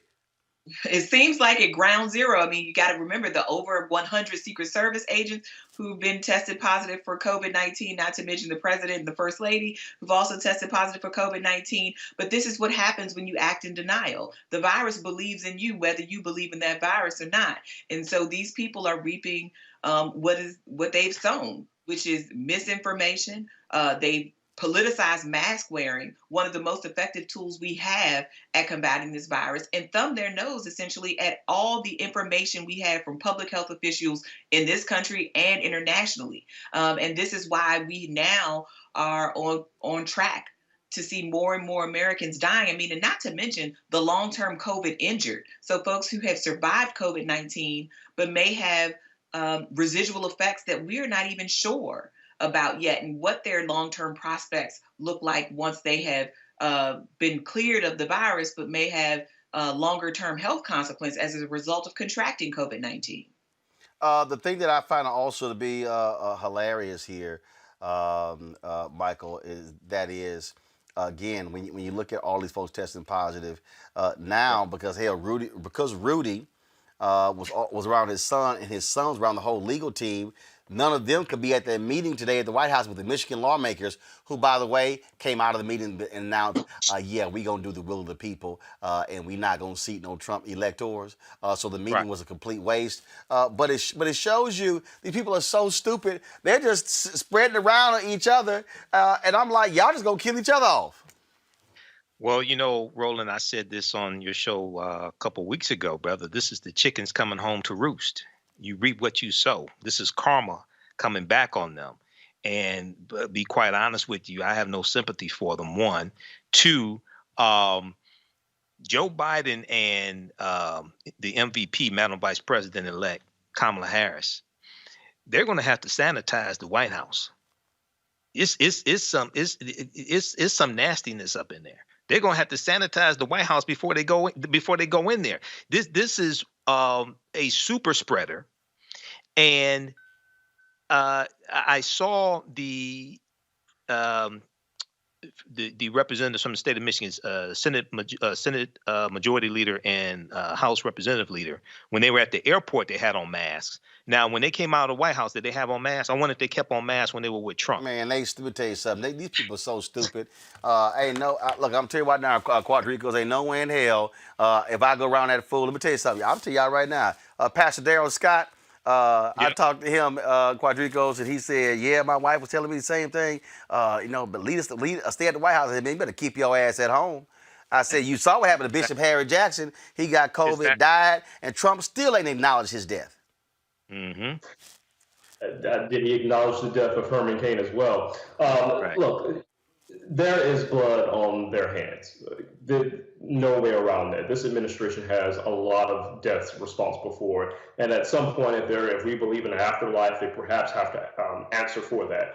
But these people don't care about coronavirus.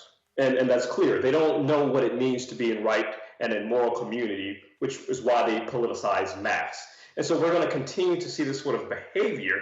And I think it's incumbent upon us and really the Biden administration. I mean, he has a lot of work to do, right? He has to heal this nation, and he has to, of course, get this virus under control. But when you really begin to think about the number of the 200,000+ deaths that's on this administration's hands, and the fact that there are people in our country who do not care about that, is appalling. And quite frankly, it's sad. All right, folks, got to go to a commercial break. When we come back, our Education Matters segment with the great Dr. Jeffrey Kanda. We're talking education and COVID and its impact on our kids. That's next on Roland Martin Unfiltered.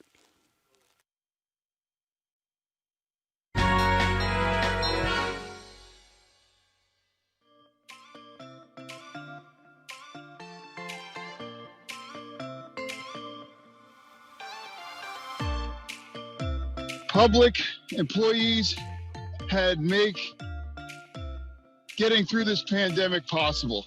So one, thank you for your service. Thank you. Your AFSCME family, this is our moment. This is our moment to show what the green mean machine is made of.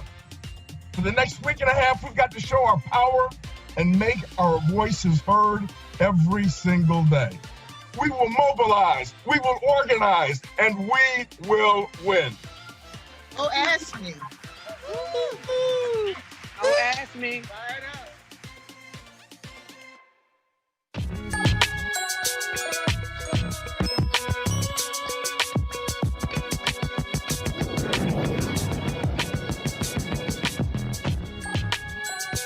All right, folks, our weekly Education Matters segment sponsored by School Choice is the Black Choice. COVID has just impacted everything in our society. No place where it has been even crazier has been in education. My brother's a teacher.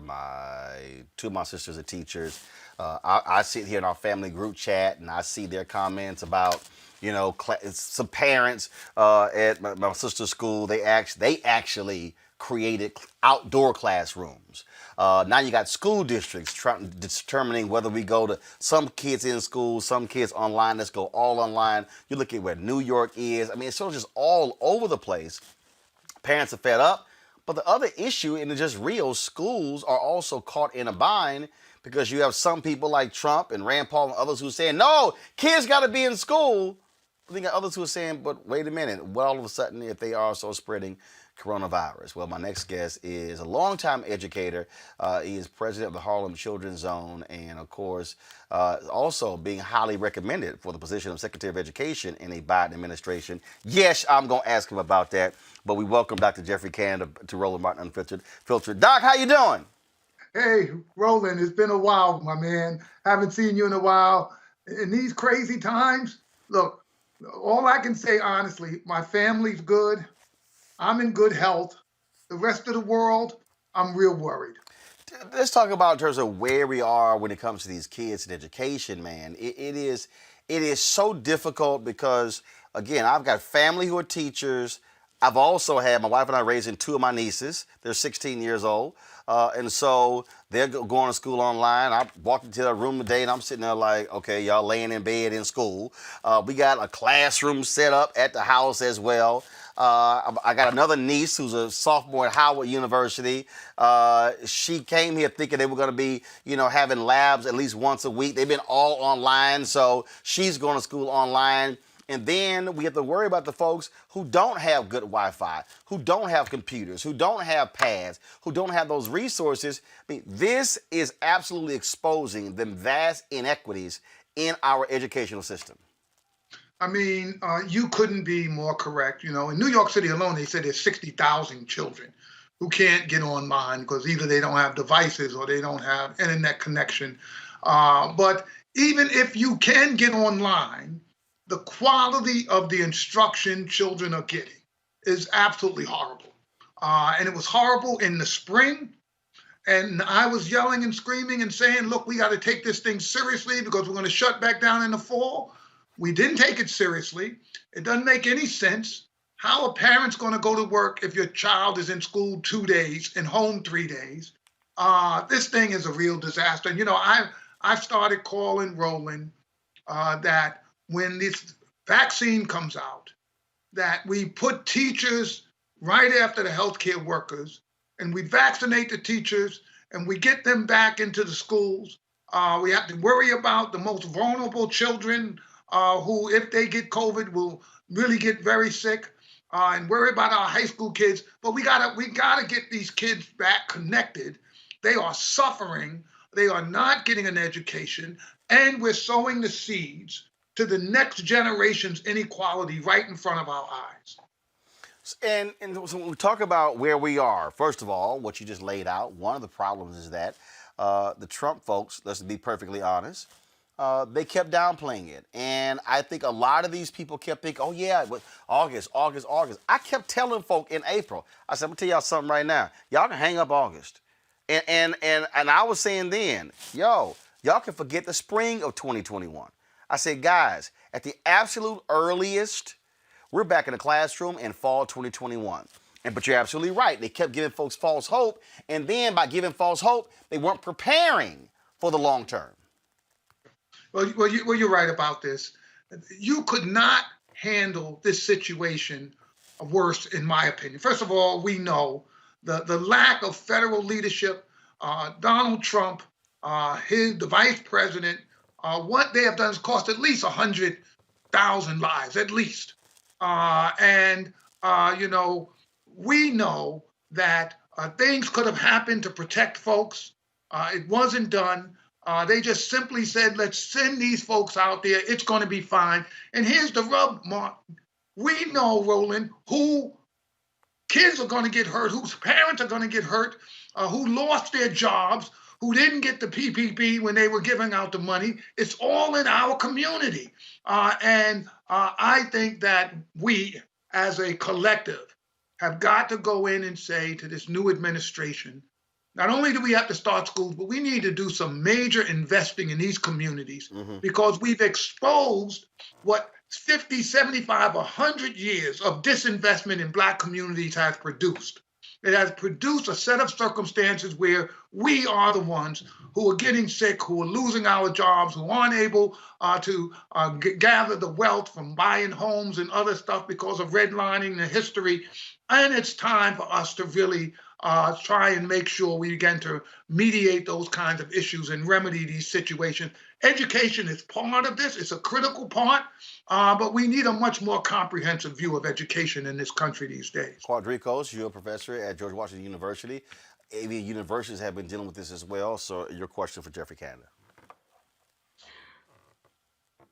Dr. Canada, thank you for joining us. I've long been an admirer. What would you say is a viable solution, particularly for those families who cannot afford to, particularly those caretakers, those moms, those dads, those single parents who cannot afford necessarily to allow their child to stay back home while they have to work, but we know, unfortunately, that the child isn't learning. What do you think is a viable solution? Because there are many in the DC area, particularly in the Southeast, that is a grave concern, right? We see a lot of unlearning going on, and we know, of course, that for our children particularly, will be left behind further. So what necessarily steps, be it policy or anecdotal, need to take place to sort of rectify and address that?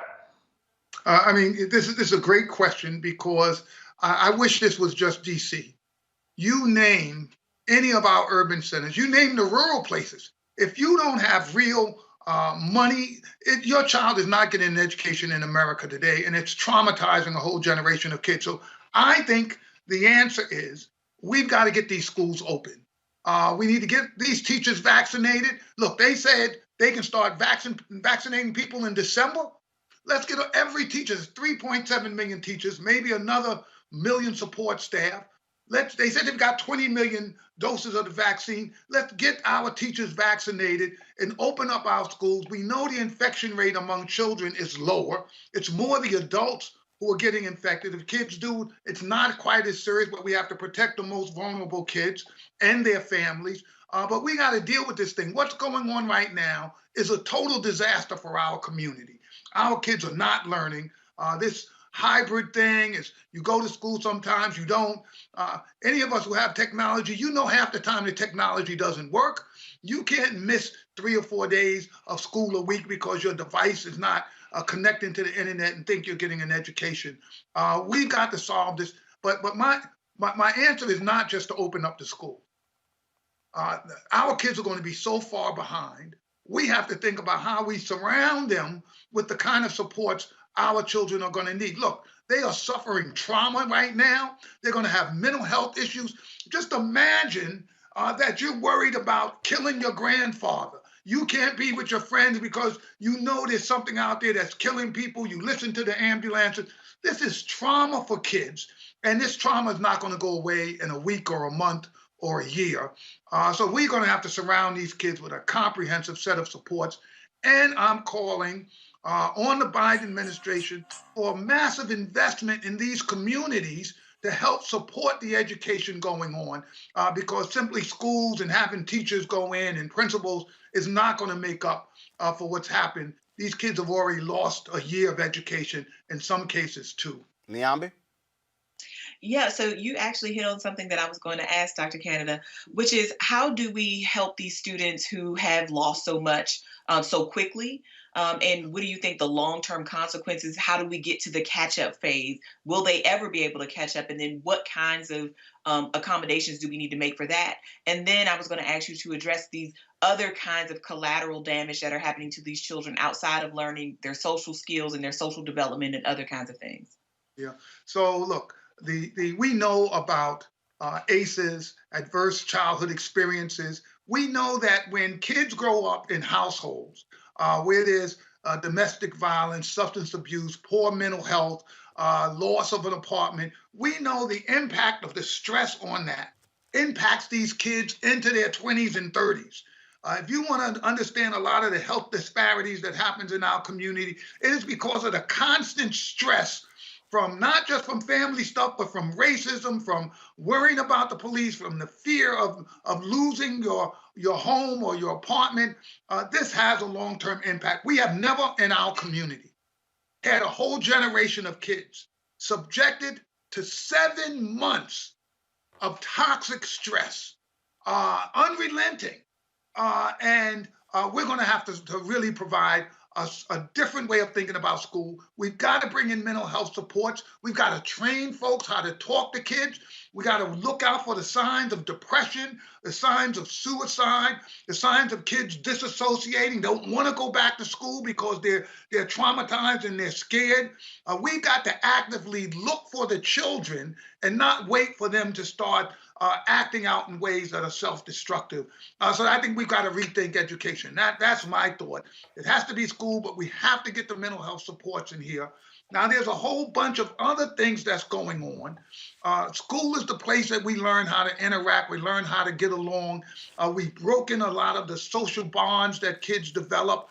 And I think that we have to intentionally think about how we rebuild that sense of community among children. Remember, they have been taught to stay away from one another. No, you know our community. Everybody wants to give a pound, a hug. What's up? What's up? All of that is off right now because it's been taught to be dangerous. And we're going to have to re-teach our kids how to socially engage in appropriate ways. While this is going on in lots of our communities, the violence is going up. The murder rates are going up, that our kids are being traumatized from another end. So we got to focus on getting our communities safe and keeping these communities safe so kids don't grow up thinking, you know what, it's every person got to fend for themselves out here because no one's there to protect us. So I think we have to think about this thing much more comprehensively. After school, evenings, weekends, summertime, we need to stay with our kids during all of those times so we can begin to rebuild these supports they need and the skills they need so we can help them catch up. And it's going to take us about 3 years to catch the kids up from where they are right now. If we do this comprehensive thing, it's still going to take about 3 years to get our kids caught back up from having lost this year to 2 years of education. Michael. First of all, brother, thanks for the work that you do. I've been watching you for years. My question is regarding parents who are working from home and their children are going to school at the kitchen table.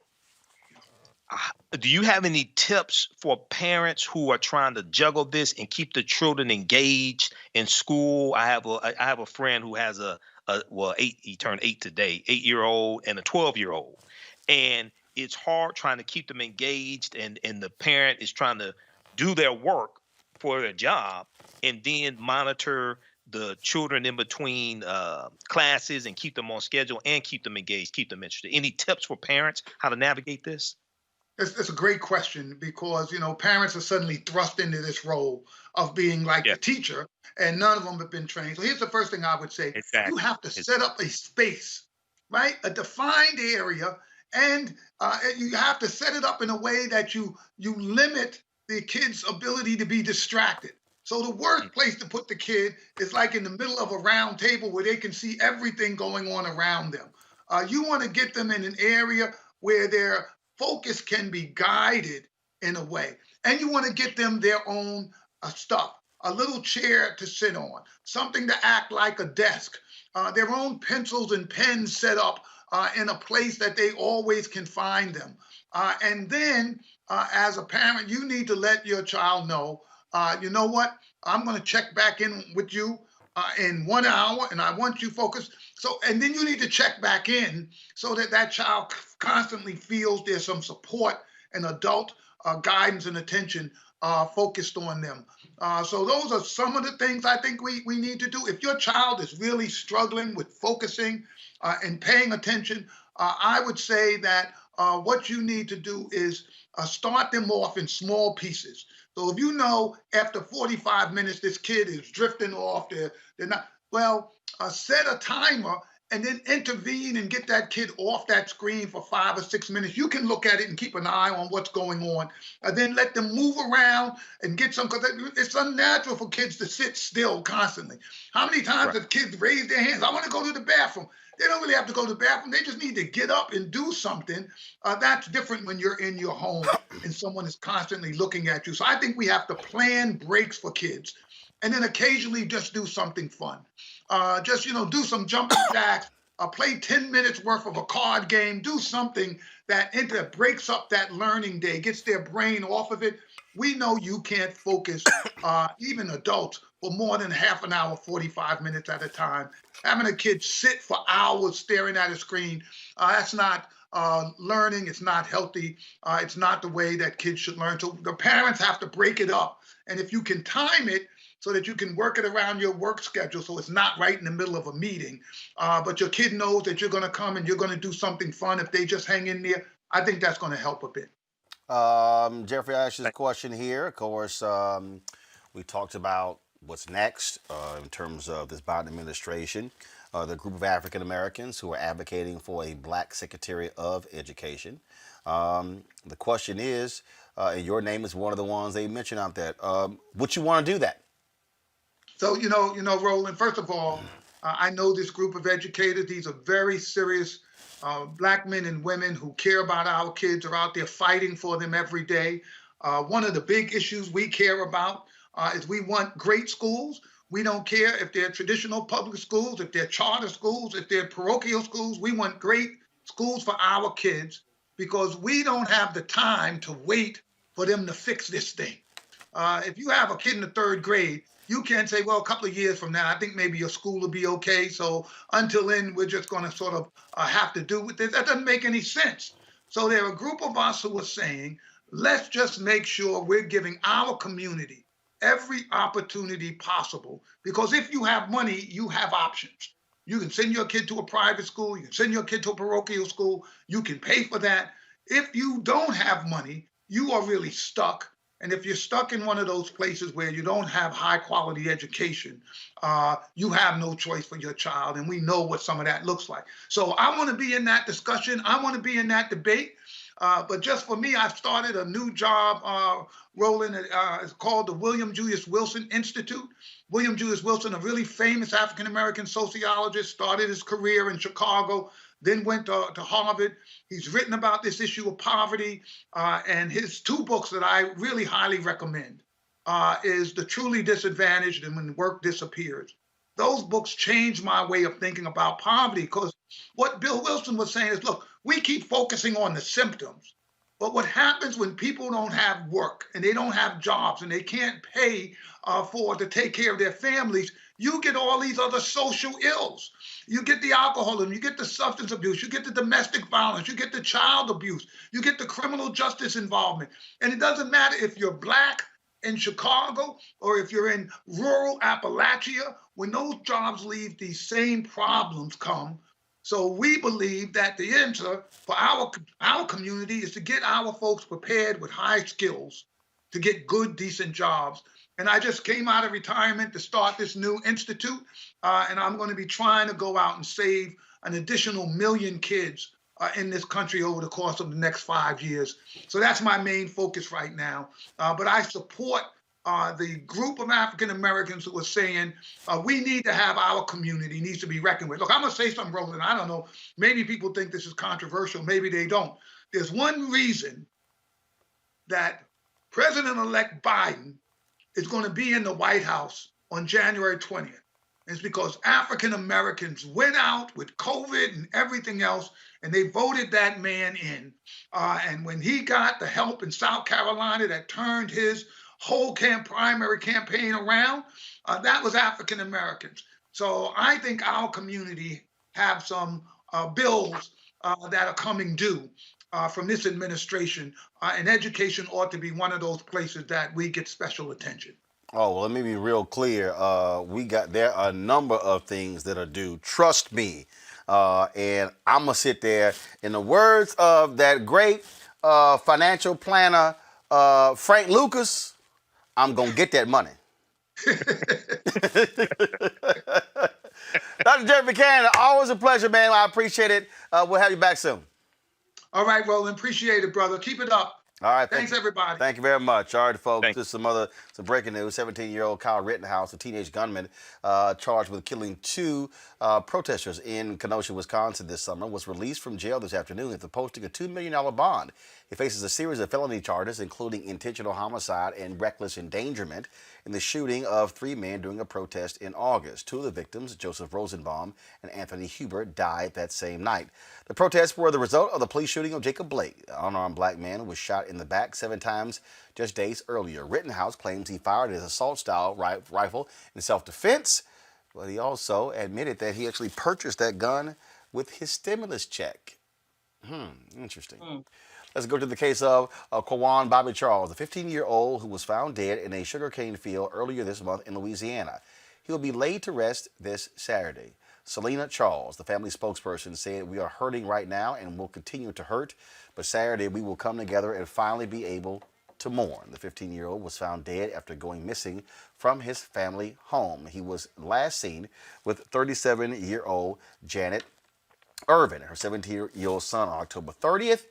Of course, he was reported missing that night. However, the cops did not send out an Amber Alert report saying he probably was at a football game. Of course, his body was found on November 3rd. And so still, no one is under arrest in that particular case. And so we continue to cover that as well. Also, folks, the officer who fatally shot 18-year-old Deon Kay in Washington, D.C. on September 2nd of this year will not face criminal civil rights charges.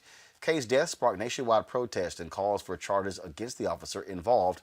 However, the D.C. U.S. Attorney's Office was unable to disprove a claim of self-defense or defense of others by the officer. On September 2nd, officers were investigating reports of a man with a gun.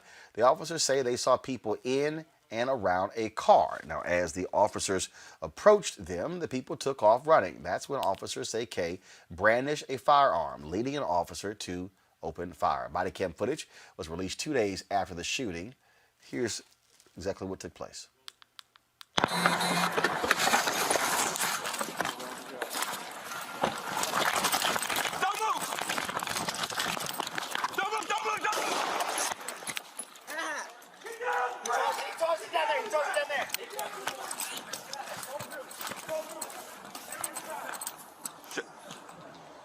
Hey, shots fired, shots fired. Where is it? Where is it? I don't know. I'm looking for the gun. He's up there. I did.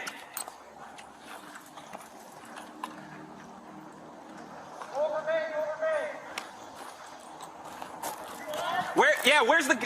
Hey!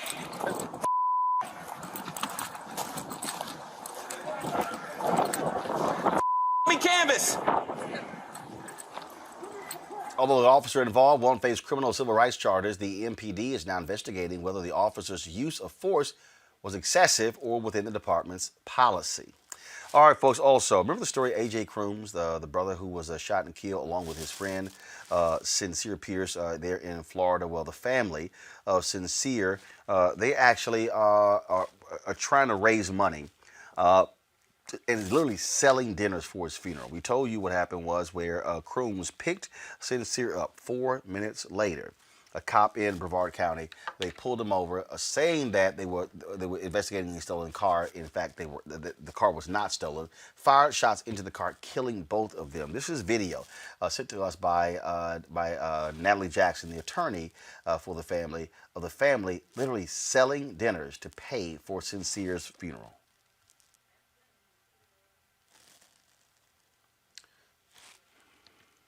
I think there's French fries, we're selling hush puppies, corn fritters, we're selling rib sandwiches with sides, sodas, cakes, whatever. Just come out and support for Spud, please, please, please, and AJ. Thank you.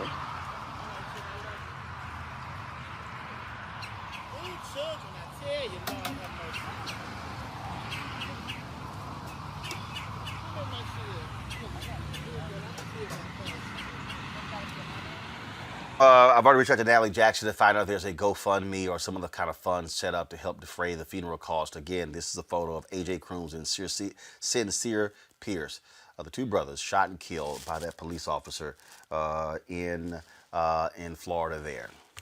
All right, folks, you know what time it is. No charcoal grills are allowed. I'm white. I got you, huh? Illegally selling water without a permit On my property. Whoa! Hey! You don't live here. I'm uncomfortable.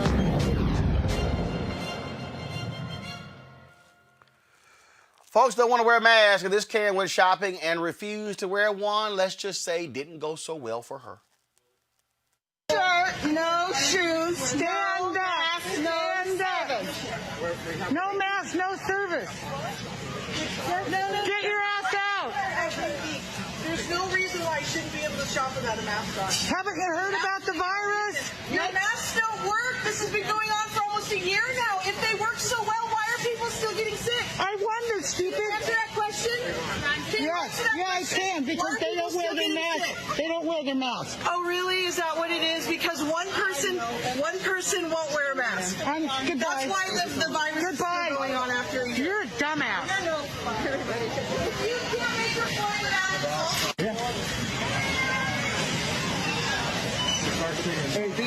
She's arrested.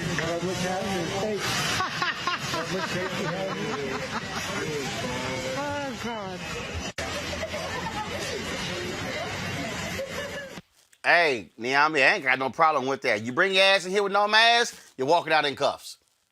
It should happen more often, quite frankly, Roland. I don't know what people need to believe that this virus is real, that yes, your one self without a mask can make other people sick.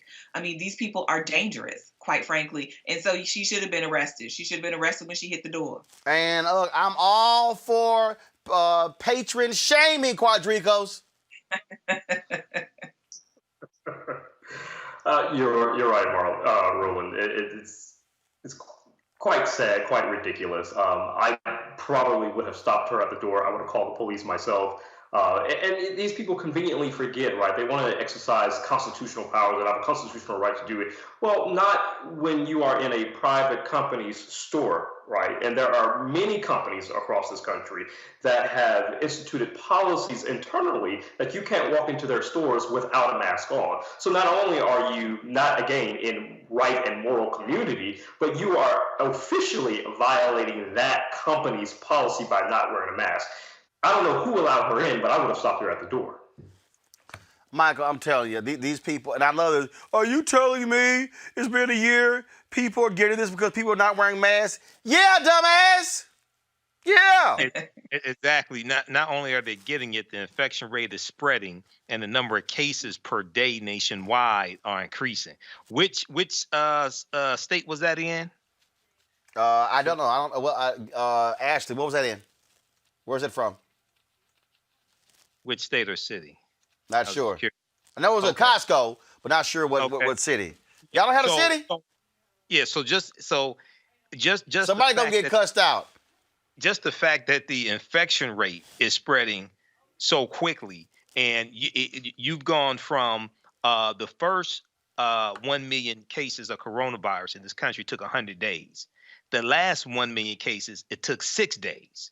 Okay, and it's because of idiots like this, and they're getting sick and spreading it to other people. So, yeah, they should take her away. They should make a public service announcement commercial about using her. Tell you the truth. That's all I'm saying. That's all I'm saying. That's all I'm saying. All right, y'all, that's it for us. Hey, if y'all want to support what we do here at Rolling Mountain Unfiltered, please join our Bring the Funk fan club. Our goal is to get by the end of the year, get 20,000 of our fans. We're 5,000 away, just 5,000. All you got to do is support us via Cash App, $RM Unfiltered, PayPal.me/R Martin Unfiltered, Venmo.com/RM Unfiltered. You can send a money order to New Vision Media, NU Vision Media, Inc., 1625 K Street Northwest, Suite 400, Washington, D.C., 2006. If you're right there on YouTube, more than 7,000 of y'all were with us today. Y'all can sit here and join right there on YouTube. And we also have our memberships on Facebook as well. And so, our Facebook page, if you're watching the show right now, look, y'all for the freeload now. Support what we do because we're out here. Y'all go ahead and roll the Charlie Member Club. We're out here trying to make it happen. Supporting what we do with the show and trying to, of course, build up our followers and allow us to really do some great, exciting things. That's what we're doing right now. So please support us. Quadrico, Niambe, and Michael, I thank you so very much. Y'all have an absolute great weekend. Folks, I will see you on Monday.